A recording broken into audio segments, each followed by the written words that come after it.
Today is a national day of mourning for President George H.W. Bush. This morning, he'll be moved from the Capitol Rotunda to the National Cathedral for a state funeral.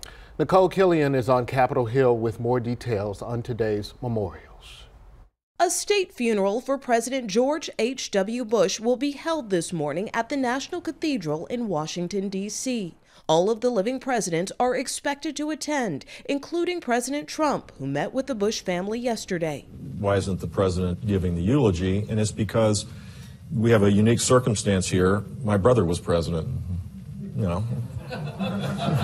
It won't be the first time President George W. Bush addressed the National Cathedral in a time of mourning. On Tuesday, our country was attacked with deliberate and massive cruelty. 3 days after the September 11th terror attacks, he spoke to a country in crisis. His father was in the front row. The emotions were unbelievably high. I got through the speech, and I sat down in the pew there, and I felt his hand as my dad. It was very, very comforting, and the emotions of it are still with me. Thousands have come to Capitol Hill since Monday to pay their final respects while the late president lies in state.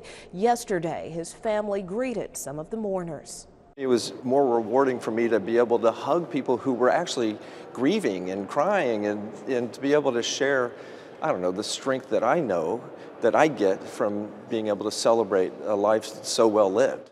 Earlier in the day, former Senate Majority Leader Bob Dole was helped to his feet to stand and salute his fellow World War II veteran. Nicole Killian, CBS News, Capitol Hill. Mr. Bush will be buried in a special pair of the whimsical socks he was well known for wearing.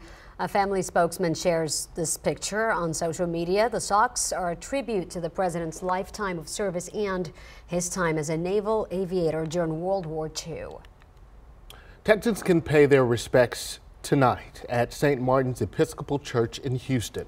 Visitation goes from 6 p.m. through 6 a.m. A private funeral is at the church on Thursday. He'll be buried at his presidential library in College Station.